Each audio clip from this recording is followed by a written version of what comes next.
Welcome back to Lost Odyssey. So we still have to get this door open. Will we once again be Looney Tuned by a boulder? Well, let's see. Turns out you can push this thing. But you know what happens? And when you push it all the way, the light goes from green to red. Get it? Red light, green light. Signal the boulders to stop. Get it? There you go. See, now the boulders will not fall. Except for this bit here. There you go. And there we are. You know, the ancients really get very creative with their puzzles. It's part of the course, Jova. What boulder dash? Alright then, let's hurry on. Okay. Get it? Boulder dash. What a story, leaves.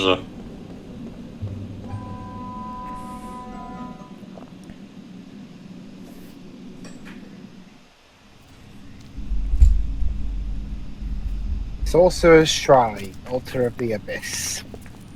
I just like to imagine that the brother made his way all the way here on his own somehow. Yeah, it's that's the point. It's a typical video game thing where, like, somehow, despite us having to go for tomatoes to get someplace, the NPC we're looking for somehow made it here easily. Oh, he was possessed. There you go. Wow, puberty's weird. Jensen, not the time! You know, Now I understand recall why it's a not curse being possessed by Satan when I went through my puberty. I don't know if I was doing it wrong. Clearly you were doing it wrong, Jova.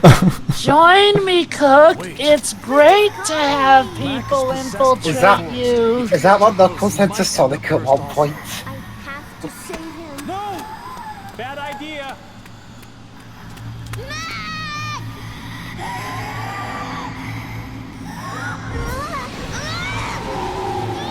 Wow, Damn brilliant. it.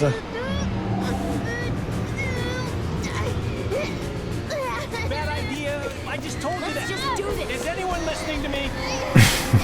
No, Jensen, no one is listening to you. So let me guess, attack the arm to release Cook.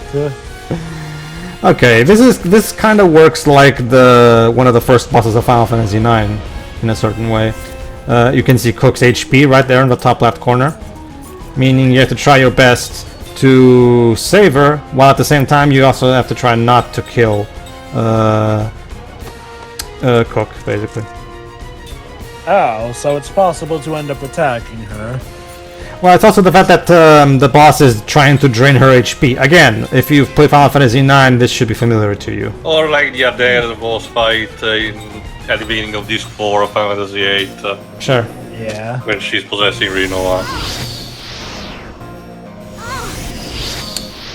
Like so.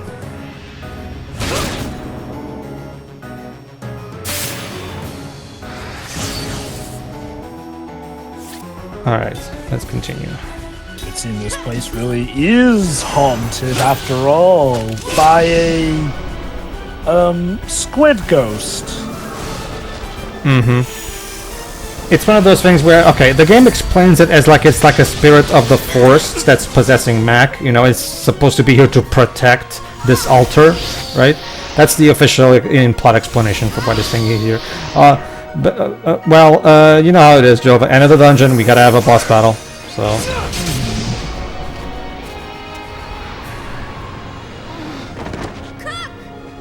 There we go.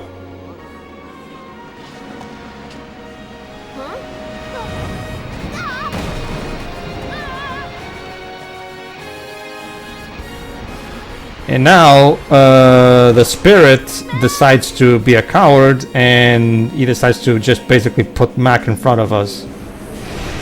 Which means now we have to find a way to defeat the monster without killing Mack. Projectile magic? That being said, Without killing Mack. that being said, I'm going to, for the sake of Dibs' joy, I'm going to take a moment, take advantage of this to show off the game over screen. Let's see what happens. Let's see what would happen in this part of the story if Dibs was writing it. Just like Mack, Pedro is being possessed by an evil spirit. Yes. We are about to kill that. Yes, I was possessed by Dibs. This was like, Pedro, kill that son of a everyone." bitch. It's like Yeah, that he's a- episode of Sonic the Hedgehog. Yeah, I mean, he fulfills my criteria. He's annoying and he's not real. Also, that episode of the 60s Captain America cartoon where he's brainwashed by the Red Skull. You will kill the Supreme Commander! Alright. So basically, let's try attacking Mack. What could go wrong, right? You know, the only way this could be more cruel is if you have Cook deal the killing blow. Or extra hilarious if it was Wait. Jensen doing it. Jesus. Alright, let's go. Die, Mack! I never liked you! There you go, they even actually made a specific cutscene for if you do it, actually. Which is why I'm showing it. God, can you imagine if they actually made 2 versions of the story where you actually can kill him? Well, no, because Mack is kind of plot important for later. Oh yeah, I kind of got that Dun. ideal for the game. And that Well, was Lost Game Odyssey. over, dipshit. Well, look at the bright side. At least we reunited Mac with his mother, so we're still the good guys. Are we? I'm pretty sure we never have been, but sure. Alright. Now that we've had our fun, let's do this properly. Yeah, kill Mack with Cook. Well, but that would just give us the same ending again. No, that's us doing it properly. You want her to basically commit to... Fratricide. Wow. Alright, let's heal Cook, because her HP in the battle will actually coincide with the HP she had when she was freed. So let's heal her. With a heal full. Also, can your HP really go that high? Yes. Guess it makes Yeah, the maximum HP you can get is 4 9s, to which that one is like 1 more. So basically, the programmers thought to themselves, okay, we'll make the heal full heal 1 more HP of the total maximum. That will guarantee that it does indeed heal full, and they just like, okay, that's it. Moving on, next programming line. Yeah, sure. That works.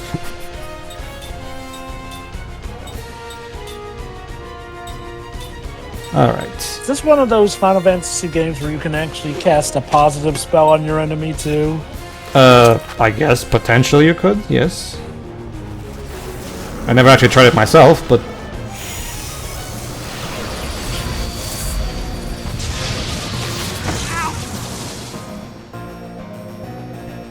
It's 20 and 22, 'tis but a scratch. Alright. Oh, that works. There you go. So basically the idea is that we have to put Mack asleep. So now the Obsidian Miasma has to actually do its own dirty work instead of getting Mack to do Wait. it. Weird. I figured that even if he were asleep, it would still basically puppet his body to do it, but I guess it needs its victims to be conscious. I guess so.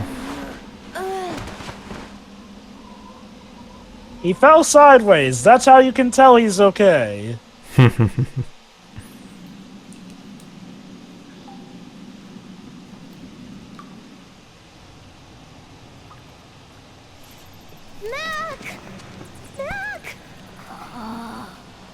Red and green, the colors of Christmas. Yeah, how dare you get possessed Well, by an ancient spirit? but that's the And thing. then Well, that's the to thing. be That the fair, only he reason this happened, the only he reason, ran off. yeah, because he ran off. This wouldn't have happened if he hadn't run off. So yeah. Because, Cook, you're always so cranky when someone wakes you up. Yeah, I mean, you slap. Yeah, I mean, you slapped me. That's kind of cranky. Still, I wanted to show Mom those flowers. I thought if I came here, I could meet her. I wanted to talk to her. God, how messed up would it be if that possessed spirit was her? Ever see her again? Thanks, sunshine. Well, where's the lie exactly in what she said? You have to remember also, Jova, that these two are of slightly different ages. So she's in a more, advanced time where she's trying to be rationalized more with the darker parts of life. They've been taking care of their mother for she years, so they're much more grown up than your typical kids. I do get that. She could have tried to have been a little softer with her little brother, though. Well, she's still she's still a kid at the end of the day, so obviously she's not going to do everything perfectly. That is also a fair point. And that's a good thing, right? Yeah. Let's return these flowers to where they belong. Or maybe not. I don't know. It feels different than the spirit that attacked Mack. Well, not to me. The other one felt evil. But this is different. It's warm, tender. It's almost tranquil. Jensen, what are you doing? I wonder. Like, I love that everyone of the mocap actors are acting accordingly, and Jensen when he's just flailing around. Like you see Previo. So it's like so again too, it's like SA2 mocap then, or Sonic 06 mocap. Kinda. Oh. Poison Ivy? No. Don't worry, known she was don't worry. behind us all DC is along. pretending she's a good guy now. What is this?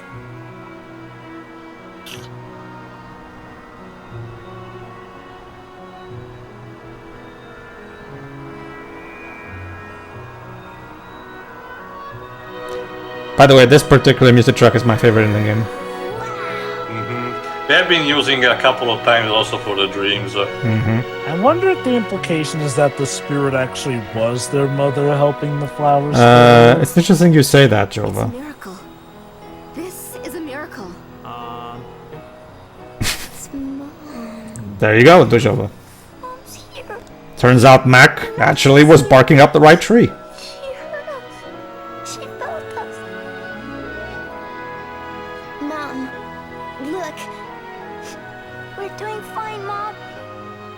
Mom, I'm gonna go find Grandma. I'm gonna grow strong like Kaim. It's warm. The warmth of her soul. Liram's brought us a miracle, Kaim. Miracle. Always keep you in our thoughts, Lyra. Yep, she has the miracle power to make it rain flower petals. But where's it's beautiful and whimsy? Well, I mean, flower petals is better than other things that could be. Just hope nobody's allergic. Jensen, probably. Would that be a Yeah, plot twist? It rains something that's allergic and it kills them. That totally would be Jensen, yeah. And Jensen's like, I fucking told you guys. Every party needs a pooper. That's why we invited Preparing to you. change discs. But since I'm playing on the Xbox One, there's no disc swapping. You got it. So I'm guessing for this emulation, they basically... Yeah, as you can see, have a disc. the disc swapping is automatically done. Basically, when you download the digital copy, it's 20 gigs, so it's all 4 discs into one digital copy. And the emulator does the disc swapping automatically, basically. Again, there's a lot of fan-made emulators of older consoles that also have a feature like this, so this is common. So. You know, I've never really gotten to try physically a game with multiple discs, so I wonder, what would happen if you tried to start a game with one of the later discs? Oh, it just prompts you back to the same, image or screen that tells you to... Yeah, it tells you. It tells you if you want to load this save, please insert disk, insert number here. Oh, okay, so basically it can tell you're not supposed to be there. Yes. Because each individual disc has an ID number, and the game can tell which disc it is at all times, basically. Clever. It's weird. This strange power is moving inside of me. That's just part of the puberty. Don't worry about it. The Eastern tribe coexists with the forest. They both respect and fear it. They revere and live so closely with the forest that they gain special powers from it. So is it me or is Zest's voice mixed in a bit with the music there? But why me? You were possessed by the Crimson Forest, which still holds the remnants of the Eastern Tribe's spirit. Because of that, Ah, the power of the there you go, Eastern Jova. Tribe resides within That's what that thing was. so by becoming possessed, you now are blessed with new power, Inherited part of that, yes. which is basically code for congrats, now you can fight as one of the party members. But you're not. Mack is actually one of the better physical non-immortal fighters. I'm guessing thanks to the warriors possessing him. Yeah, that's It's the I will argue that that's probably the in-plot explanation, yes. He's more of a hybrid type of character, but still leaning a bit more on the physical side. Oh, hybrid, so like a paladin in that regard. You know, magic, but Right don't there. fight physically. He does have all these physical abilities that you can see here, basically. He fights with quote-unquote discus, which is basically his weapon. You'll see later. But that's basically it, yeah. In fact, Jova, like that, your comment from earlier just allows me to bring this up since I haven't actually brought this up yet. The way this works on the Xbox One and Xbox Series X, specifically the ones that, specifically the physical copies, is that in order to play this through backwards compatibility, you only need disc 1. Basically, you insert disc 1 into your console, and the game will automatically recognize it and just download the full digital copy for you to use. So you don't need to swap discs even with the physical copies. You just need to have disc 1, and that's enough. Apparently, from what I can tell, discs 2, 3, and 4 don't work. You need to have specifically disc 1. Huh. I feel like they should have been able to make it so that any one disc could do the trick, and just. I think it's like what Pedro said, the fact that each disc has a identification number. Well, that I get, Theo, but remember, you can use disc 1 on the Xbox Series even for saves that are past disc 1. That's the thing. Okay, why not just make it so that the emulator recognizes, okay, there's a physical disc of the game in here, regardless of which one it is. Just let it say, because like I said, the whole game is on there when you download it. It's like 20 gigs, right? It's all 4 DVDs in just one big file, right? So it's not like there's any need. To give you an idea, if you go on eBay, there's even people who are selling just disc 1 of this game, and even they have in the title of their sales pitch works on the Xbox One and Xbox Series, basically telling you only need this one to play it on the modern consoles. So I'm guessing those are people who are missing the other discs then, because probably, I don't know. I'm wondering, are the other discs still playable on newer consoles as well, even though you don't need to? I have a physical copy. My first time that I played for this game, I played it on the Xbox 360.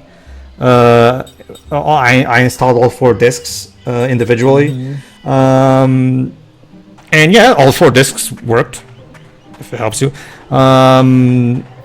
That being said, there was one particular period, this was years ago, actually, a long time ago. I think this was back in 2018, I think. I forgot the exact year what it was. Where, when Blue Dragon arrived at the Xbox backwards compatibility, they were having a special thing where, okay, to celebrate... Okay, hold on. Because we're about to have another dream. But before this goes is... to celebrate the release of Blue Dragon on the backwards compatibility program, Lost Odyssey, for a limited time, will be free digitally. You could literally download it for free digitally and will be added to your account for free.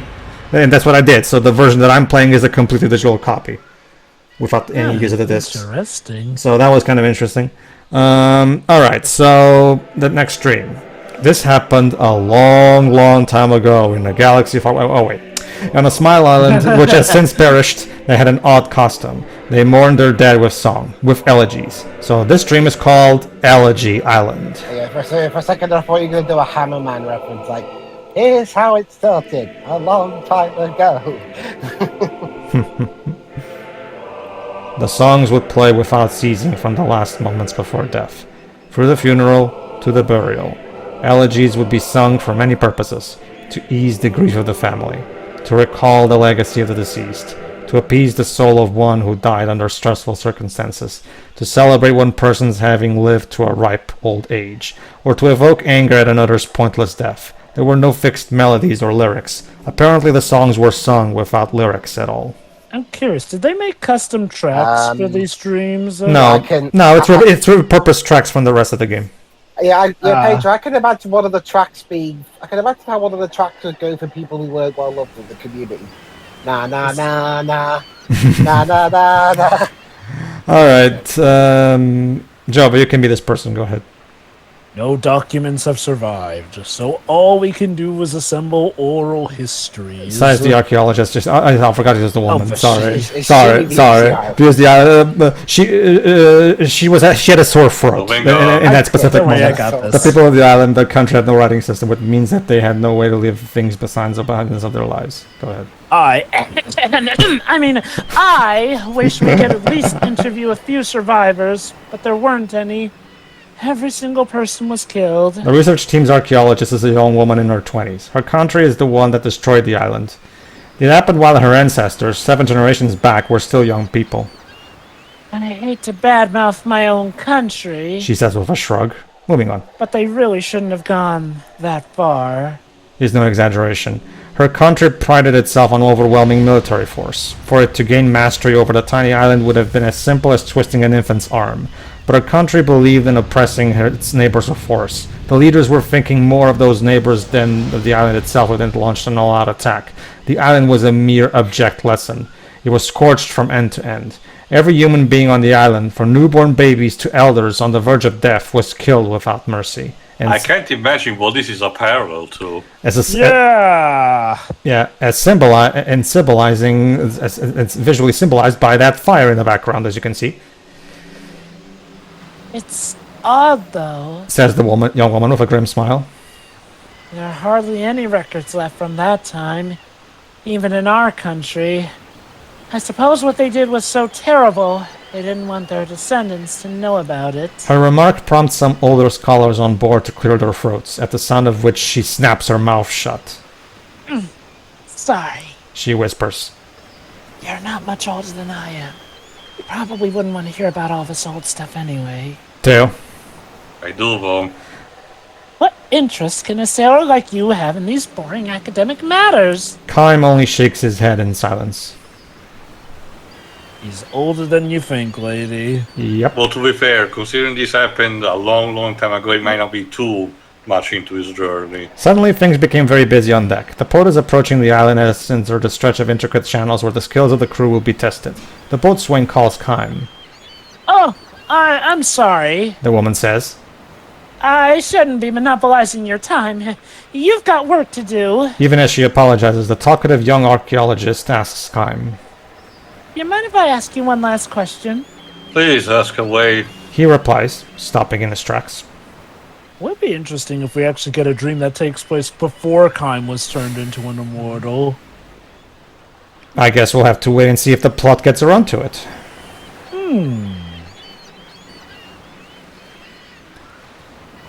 She looks around to make sure no one is listening and whispers. I'm sure this is your first time taking a research team over. Uh-huh. And your first time going to the island? Well, yes. So you probably don't know about some of the bad stories they tell about this place. That some scholars who go there fall under a curse. Like they get sick while doing their research on the island, or they become mentally unstable after they get home. I've heard some even killed themselves. Ah, The Shining. Okay. Or the lighthouse, also. I mean, a long time ago, right? Right. This is the first research trip in 50 years. Up to then, every time they sent out a team, 1 or 2 of the members would suffer the curse. This is why they put a stop to them all those years. So I'm a little scared myself. She sends a mock shudder for her body. I just thought I'd ask if you could teach me some magic spell for getting back safely. Kaim looks straight at her, not merely taking in her appearance, but searching for the person deep inside. It's the rock stare. The rock says... Anyway, You'll be fine. he says. You think so? Pretty sure you'll be okay. She looks at him questioningly. If you hear singing, though... he adds. Come along with it. What do you mean? She asks, her expression increasingly uneasy, but Kaim says nothing more. Oh god, it's that moment in Dungeon Meshing when you need to sing along with the sirens. I guess so. Oh, sorry. Get over here now, man. Get over here! The boatswain shouts at Kaim, who heads for his station. He did tell the woman who one might lie, though. This is not his first time coming to the island. He has been here many times before. His first trip happened a long time ago. Oh, are we about to get a memory within a memory? As the archaeologist said, the island's elegies have no fixed melody or lyrics. They were all sung extemporaneously and never repeated. 100 deaths required 100 elegies. Nor did mourners agree in advance on the nature of their elegy before they started singing. At first, each would sing his or her own song, expressing his or her own feelings about the deceased. Eventually, the jumble of songs would come together into a single melody without any one singer taking the lead. In the culture of this island that had no writing, there was, of course, no musical notation. There were no instruments for accompaniment either. Each mourner, in grieving for the loved one, would give voice to hopes for a peaceful last journey, and a song would emerge. So basically they just winged it. Improvisation. It seems like it, yes. 100 deaths required 100 elegies. That's a lot of singing.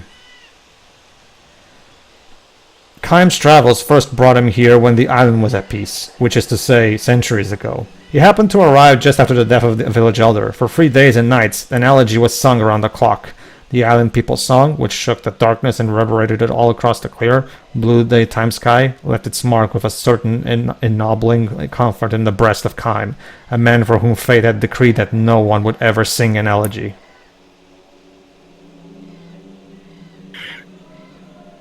Lovely.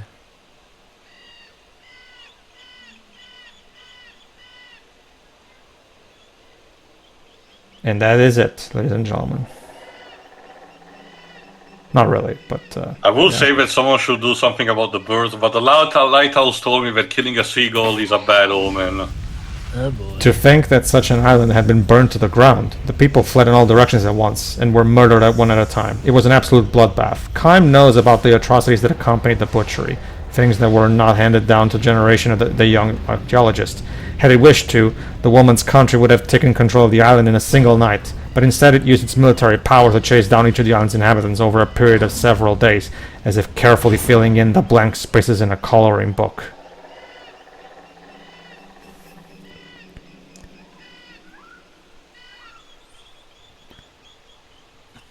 And what a vivid coloring book. Yes.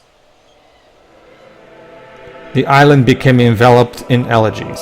At first, while the living still outnumbered the dead, voices in Elegy's song all but shook the island with their volume.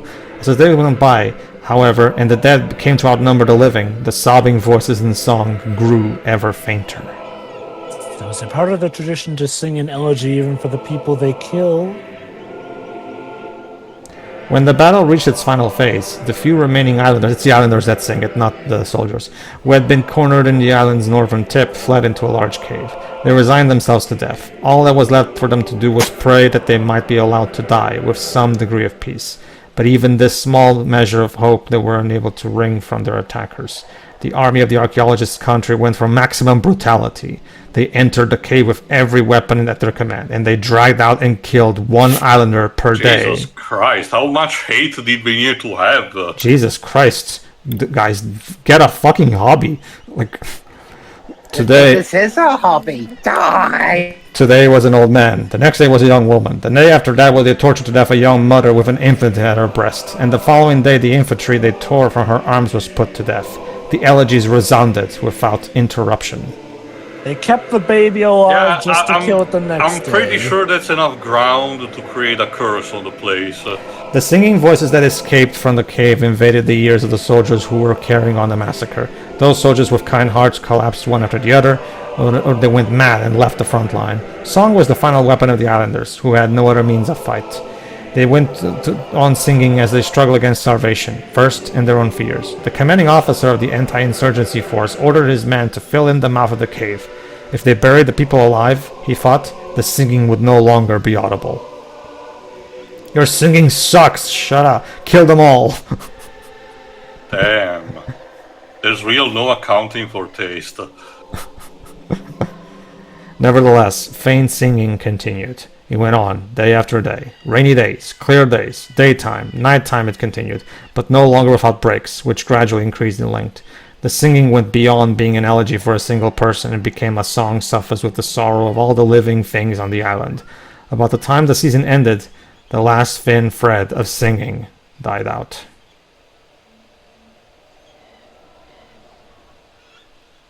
We curse you, for killing us all. Now you have to hear this horrible song for the rest of your life.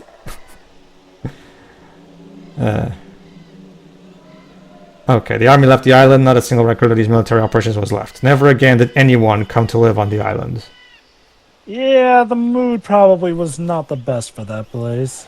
The first research team in 50 years is plagued by difficulties. One scholar after another collapses. Almost every day someone is sent out to the vessel anchored offshore, sick.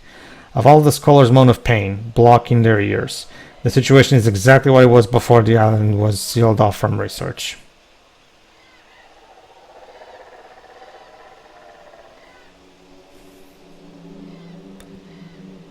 Kaim knows exactly what is happening. The ocean breeze sweeping across the island sounds like a song. The branches swaying in the forest sound like a song. The bird in the trees sound like a song. The babbling of a brook sounds like a song. The treading of boots on piled up fallen leaves sounds like a song. The crashing and receding of waves on the shore sounds like a song. Are you starting to see a pattern here? The elegy of the island where people sang with every last bit of life that they could dredge up from inside themselves now is being sung by the island itself. It's interesting because of how the dream opened up, you'd think that the elegy had become tradition of the country that we're traveling from. The island is actually Krakoa. It's like in Pixar's Lava Short. Those who don't know, Krakoa is a literal living island in the Marvel Universe. Where the X-Men, I Please believe, stop! Begging! Please stop! The scholars cry out in their delirium, covering their ears. I don't know what we did! It was our ancestors, not us! The scholars who moan this hear anger and sorrow in the constantly resounding elegy. What they say is true. It is not their fault. But they have been given no knowledge of what happened on this island so long ago. Someone has to pay for what your ancestors did! Scenes of a father match. Yeah. Shit. I'll say. Oh, God, I hate that shit. Sometimes not knowing can be a profound sin. They should prick up their ears and listen all the more. That is what Kaim has always done. The elegy being sung by the island is not merely hurling hatred and anger at them. The island is not trying to torture members of the younger generation like them who are without sin. Instead, It's just trying to educate them. yes. Rather than blocking their ears, they should listen. If they do so, the message will reach them. For the island is telling them, you must know the truth. You must know what actually happened on this island so long ago. The truth about many years ago. Basically, yeah. The investigation ends much earlier than originally planned. Most of the research team have returned to the ship, their health broken, and some of the more seriously ill members have been sent home. It is no longer possible to continue the work. The young archaeologist who spoke to Kaim on the way in is one of the few who have persevered to the end. They're a bunch of fucking pussies. Basically. Go ahead, Joe. Thanks to you. She says to Kaim. As soon as she climbed from the launch into the ship, she saw Kaim standing on deck and hurried over to him. She looks haggard, but her fatigue is clearly less physical than mental. Still, her eyes harbor a strong-willed gleam. Did you hear the singing? He asks. I did. She says with a nod, looking back at the receding island. It was so sad. Just as he had thought, she was able to open herself to the sadness. So basically, she was willing to be lectured for it, basically. Did you sing along with it? Yes, I did that too. Partly because of what you said to me. But I also found myself humming the same tune quite naturally. Kaim nods and smiles at her. This is the first time he has encountered anyone with a heart to hear the island's elegy. This time, when I get home, She says. I want to do more serious research on the war. It's something I have to do. I almost feel I don't have any choice in the matter. I'm glad to hear that. He says. I might turn up some facts that my country finds inconvenient, but I feel it is absolutely necessary to learn the truth Do you know what actually happened? That For those who woman don't turned out learn to from be the history- mother of Julian Assange. The ship emerges into the open sea. A single white bird flies off of the island as if seeing the ship off on its journey. Tracing a great arc against the blue sky, it releases one high, ringing cry. No longer an elegy, this is a song of joy and forgiveness, signaling the dawn of a new age. So there you go. Yeah. Because this archaeologist decided to listen, the island's like, okay, I guess we're cool now. Peace. Dandy. There you go. And that was it. Let's leave this forest. Grandpa, why were you dazed off there for that long? And Jensen is like, don't worry, kids, you'll get used to it. Don't Yeah. worry about it. This happens like every 15 minutes. It's okay. All right, everybody. With that done, let's get back to Numara and let's see what we can do to potentially get ourselves. We need a ship, so maybe we can find it somewhere. We'll see. See you then. See ya. Yeah. Ta-ta.